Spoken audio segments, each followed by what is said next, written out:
मेरे चैनल पर आप सभी मित्र बंधुओं का स्वागत है। आज के वीडियो में हम कार्य ऊर्जा के बारे में चर्चा करेंगे, जिसमें हम देखेंगे कि ऊर्जा किसे कहते हैं, ऊर्जा के प्रकार क्या हैं, कार्य क्या है, कार्य के प्रकार, ऊर्जा का रूपांतरण, ऊर्जा संरक्षण का नियम, कार्य करने की दर क्या कहलाती है, औसत शक्ति और ऊर्जा का व्यावसायिक मात्रक के बारे में चर्चा करेंगे।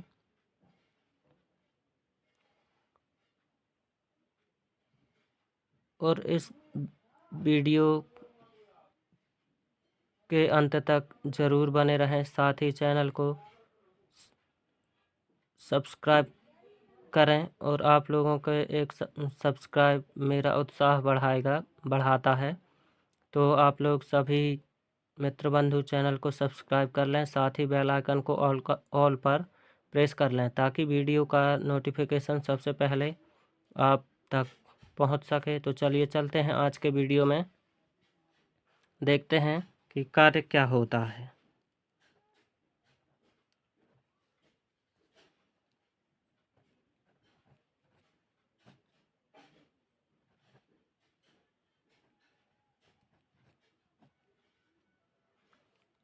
तो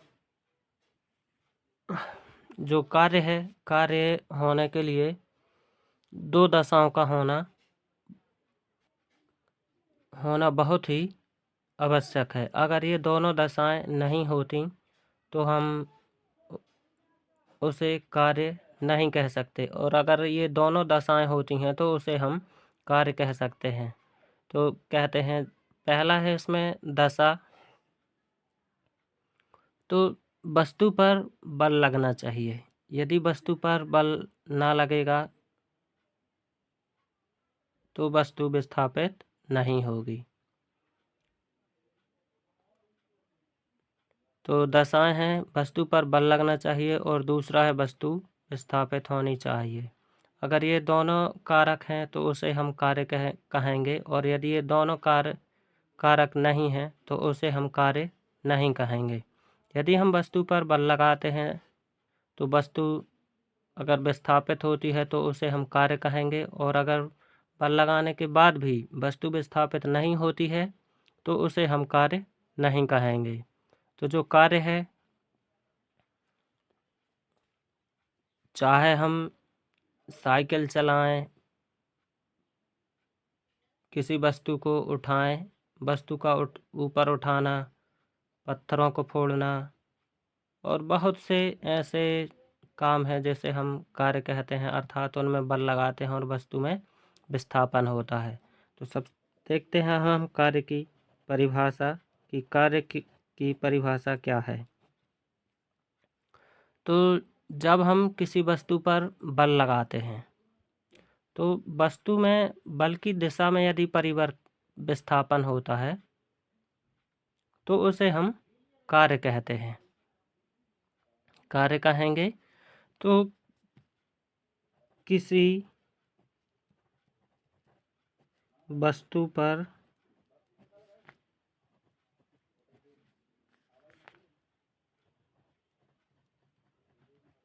लगाया गया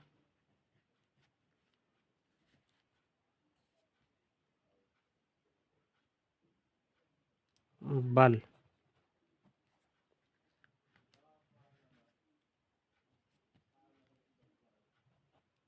और बल की दिशा में वस्तु के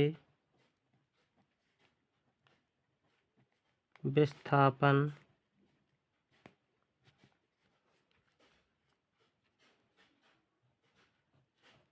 के गुणनफल को कार्य कहते हैं। और कार्य का एसआई पद्धति में मात्रक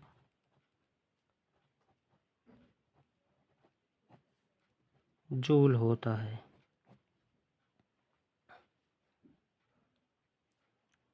और 1 किलो जूल बराबर 1000 जूल होते हैं।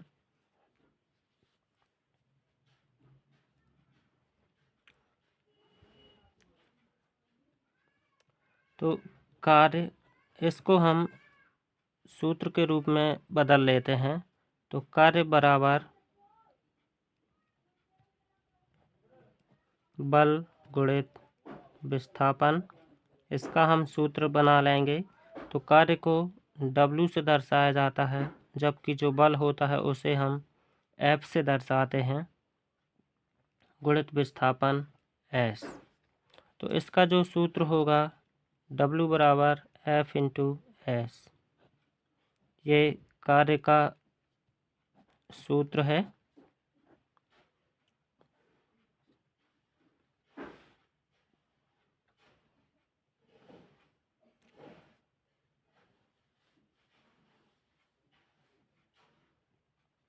अब हम देखते हैं कार्य के प्रकार, कि कार्य के क्या प्रकार हैं। तो कार्य के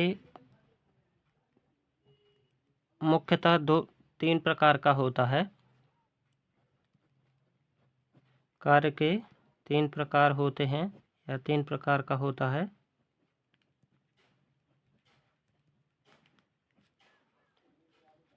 लेकिन हमें अभी सिर्फ 2 के बारे में अध्ययन करना है। तो पहला है धनात्मक कार्य। तो जो धनात्मक कार्य है, जब हम वस्तु पर बल लगाते हैं, तो यदि वस्तु बल की दिशा में विस्थापित होती है तो उसे हम धनात्मक कार्य कहेंगे। और यदि बल की दिशा के विपरीत वस्तु विस्थापित होती है तो उसे हम ऋणात्मक कार्य कहेंगे। और जो ऋणात्मक कार्य होता है, बल और गति की जो दिशा होती है उसके विपरीत में 180 डिग्री का कोण बनाता है, जबकि जो शून्य कार्य है वह बल और गति की दिशा में 90 डिग्री का कोण बनता है, तो उसे हम शून्य कहते हैं। तो धनात्मक कार्य देखते हैं। तो जब बल लगाया जाता है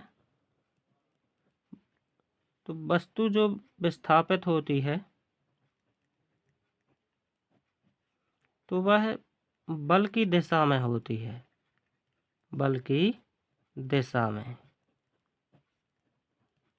तो उसे हम धनात्मक कार्य कहते हैं। और यह जो धनात्मक कार्य होता है ये गुरुत्व बल की दिशा में कार्य करता है। तो धनात्मक कार्य किसी वस्तु पर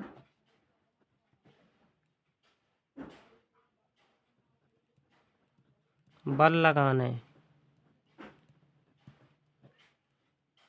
से बल की दिशा में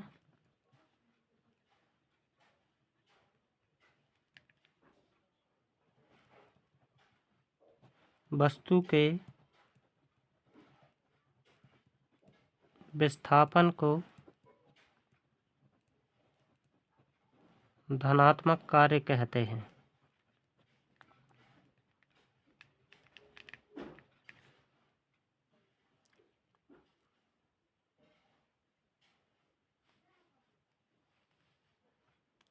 और दूसरा है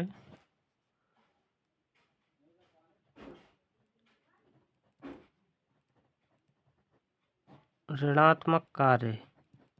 तो जो ऋणात्मक कार्य है यह विपरीत दिशा में कार्य करता है, अर्थात जो वस्तु होती है बल की विपरीत दिशा में विस्थापन होता है।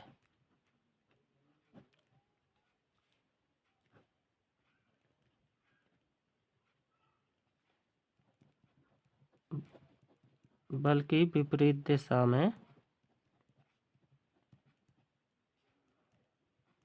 विस्थापित होती है। तो यहाँ पर जो कोण बनता है वो 180 डिग्री का कोण बनता है। और यहाँ पर जो ऋणात्मक कार्य है ये गुरुत्व अर्थात पृथ्वी के जो गुरुत्वाकर्षण बल होता है उसके विपरीत में कार्य करती है, गुरुत्व के विपरीत। जैसे हम किसी वस्तु को ऊपर की ओर उठाते हैं और जो वस्तु है वो नीचे की ओर जाती है, तो वो उसे कहेंगे हम ऋणात्मक कार्य। और तीसरा है शून्य कार्य। तो जो शून्य कार्य होता है इसमें बल और गति की दिशा में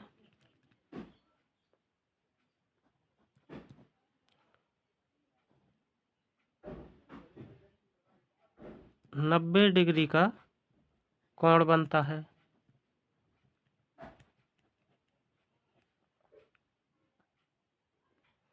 तो ये तो है कार्य। अब हम देखते हैं ऊर्जा की ऊर्जा किसे कहते हैं या ऊर्जा क्या होती है।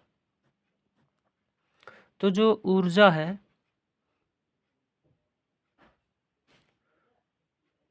ऊर्जा के कारण ही हम किसी कार्य को संपन्न कर सकते हैं। अगर हमारे शरीर में ऊर्जा ना हो तो हम किसी भी कार्य को आसानी से नहीं कर सकते, क्योंकि ऊर्जा ही एक ऐसा कारक है या घटक है जो हमें कार्य करने की क्षमता प्रदान करती है।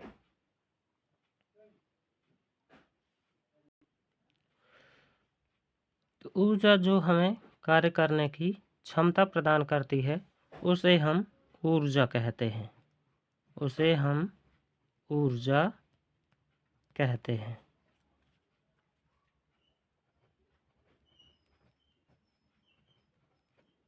अब ऊर्जा के प्रकार देखें हम, तो जो ऊर्जा के प्रकार हैं वो कई रूपों में पाई जाती है। जैसे जल ऊर्जा, विद्युत ऊर्जा, रासायनिक ऊर्जा, नाभ की ऊर्जा, प्रकाश ऊर्जा, बहुत से नाभ की ऊर्जा बहुत से रूपों में पाई जाती है। लेकिन हमें इस चैप्टर में दो के बारे में अध्ययन करना है। तो एक है स्थितिज ऊर्जा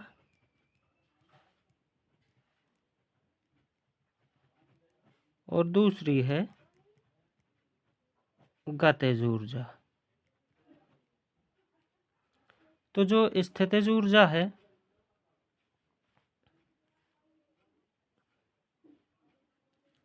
तो स्थितिज ऊर्जा में क्या होता है कि जो वस्तु होती है, वस्तु की स्थिति हो, स्थिति में परिवर्तन कर दें या आकार में परिवर्तन कर दें, तो इन परिवर्तनों के कारण जो कार्य करने की क्षमता होती है उसे हम स्थितिज ऊर्जा कहते हैं। तो वस्तु के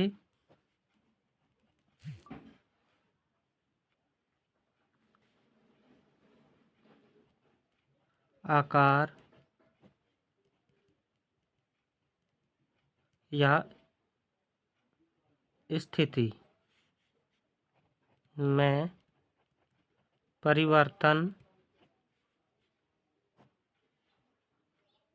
के कारण जो कार्य करने की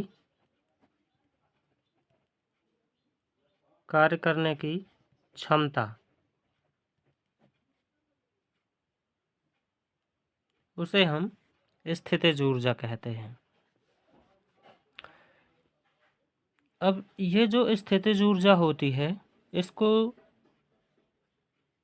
देखते हैं कि कौन कौन से कारकों पर ये निर्भर होती है। तो वे कारक हैं जो कि स्थितिज ऊर्जा को प्रभावित करती है। तो इसमें पहला है द्रव्यमान।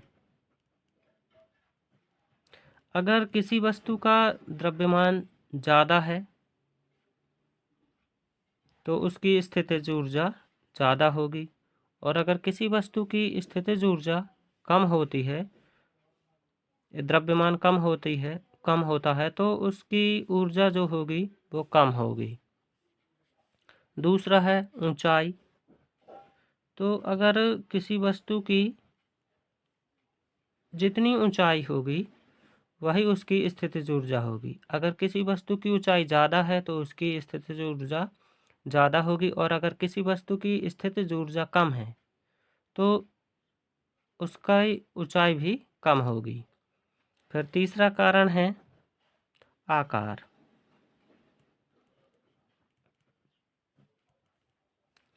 तो आकार में वस्तु में जितना खिंचाव होगा, खिंचाव या ऐंठन हो या झुकाव हो, उसकी स्थितिज ऊर्जा उतनी ही ज़्यादा होगी। अब हम देखते हैं गतिज ऊर्जा की गतिज ऊर्जा क्या है। तो जो गतिज ऊर्जा है ये गति के कारण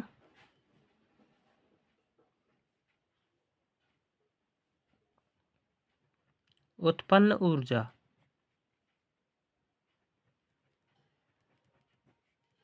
को हम गतिज ऊर्जा कहते हैं।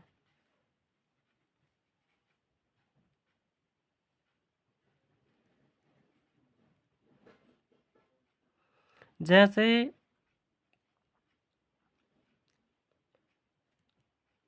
गाड़ियों में देखा होगा, जब गाड़ियाँ चलती हैं तो जो गाड़ियों का इंजन होता है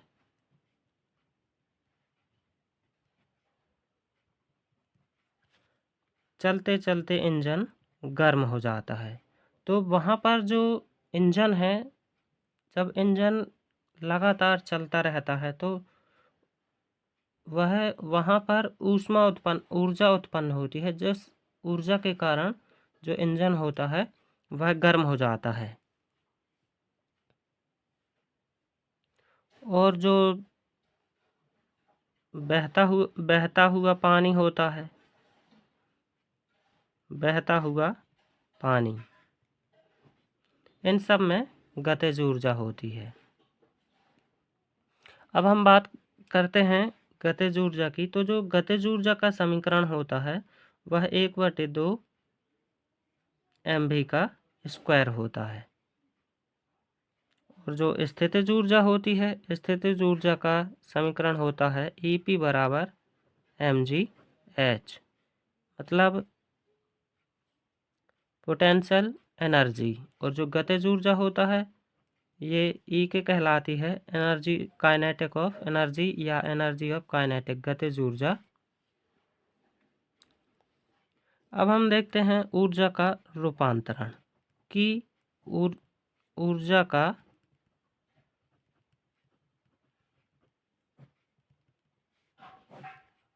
रूपांतरण क्या है, या ऊर्जा का रूपांतरण क्या कहलाता है। तो जब ऊर्जा एक रूप से दूसरे रूप में जाती है तो उसे हम ऊर्जा का रूपांतरण कहते हैं। ऊर्जा का रूपांतरण मतलब एक रूप से दूसरे रूप में जाना। ऊर्जा का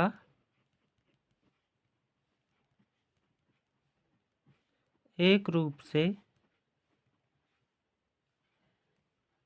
दूसरे रूप में जाना ऊर्जा का रूपांतरण कहलाता है। तो जैसे जो घरों में बल्ब जलते हैं तो उन बल्बों में विद्युत ऊर्जा होती है। उस विद्युत ऊर्जा प्रकाश ऊर्जा में बदल जाती है। और जो पेड़ पौधे होते हैं, पेड़ पौधे, वो प्रकाश ऊर्जा को रासायनिक ऊर्जा में बदल देते हैं, जिसे हम प्रकाश संश्लेषण भी कहते हैं। तो प्रकाश संश्लेषण के द्वारा ही पौधे जो होते हैं वो प्रकाश ऊर्जा को रासायनिक ऊर्जा में बदल देते हैं। अब हम देखते हैं ऊर्जा संरक्षण का नियम कि ऊर्जा को सुरक्षित कैसे रखा जाता है या रखने का नियम। तो जो ऊर्जा है, ऊर्जा को ना तो उत्पन्न किया जा सकता है और ना ही नष्ट किया जा सकता है। इसका केवल हम रूप परिवर्तन कर सकते हैं, अर्थात एक रूप से दूसरे रूप में ले जा सकते हैं। तो ये तो है ऊर्जा, और इसका जो एसआई मात्रक होता है, इसका एसआई मात्रक भी जूल होता है।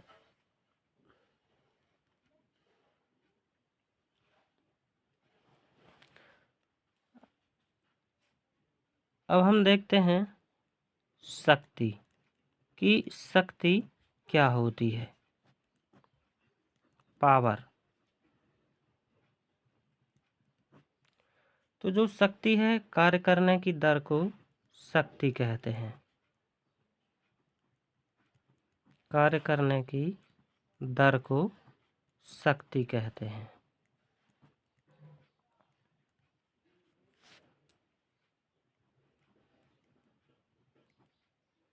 और इसका एसआई मात्रक वाट होता है, अर्थात शक्ति को वाट में मापा जाता है।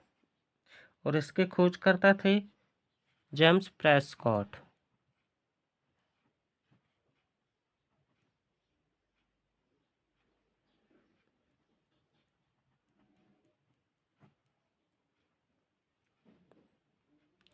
तो यहाँ पर जिस व्यक्ति में शक्ति ज़्यादा होगी वह व्यक्ति बड़ी तीव्रता से कार्य को संपन्न करेगा या कार्य को पूरा करेगा, और जिसमें शक्ति कम होगी वह धीरे धीरे कार्य करेगा।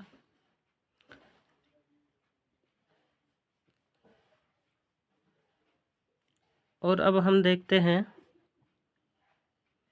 औसत शक्ति की औसत शक्ति क्या होती है। तो औसत शक्ति उपयोग, किसी कार्य में हम जितनी ऊर्जा का उपयोग करेंगे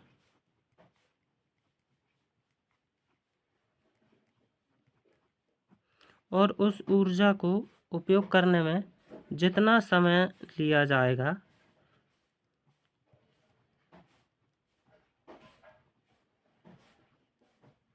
वही उसकी औसत शक्ति होती है। जैसे हम एक कार्य कर रहे हैं, कार्य मतलब जूल। तो जब हम 1 जूल कार्य करते हैं,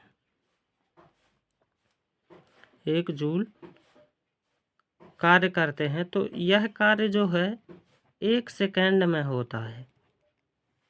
1 सेकंड में होता है। तो जो शक्ति होगी वह 1 वाट होगी।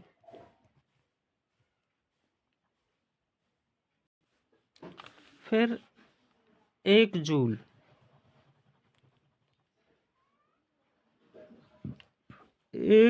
कार्य, तो इसमें जब हम वस्तु पर बल लगाएंगे तो जो बल की मात्रा होती है वो 1 न्यूटन होती है। तो जब हम वस्तु पर 1 न्यूटन बल लगाते हैं, तो यदि वस्तु में 1 मीटर का विस्थापन होता है, वस्तु पर 1 न्यूटन बल लगाने पर वस्तु में 1 मीटर का विस्थापन होता है, तो उसे हम 1 जूल कहते हैं। 1 जूल कार्य कहते हैं। और इसका जो मात्रक होता है वह न्यूटन होता है। अब हम बात करते हैं कि जो हमारे घरों में विद्युत उपकरण लगे हुए होते हैं, उनकी बात करते हैं कि विद्युत उपकरणों की शक्ति के बारे में।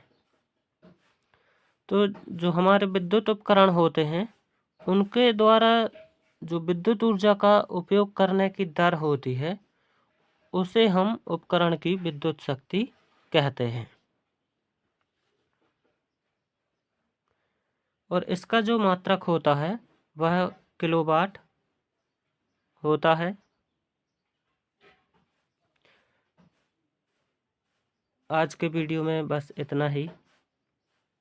वीडियो कैसा लगा कमेंट बॉक्स में ज़रूर बताएं और चैनल को अवश्य सब्सक्राइब कर लें, क्योंकि आप लोगों का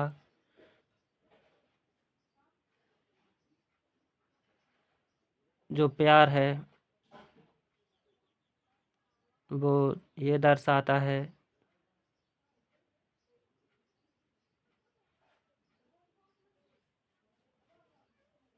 कि वीडियो पसंद है और आप लोग ऐसे ही वीडियो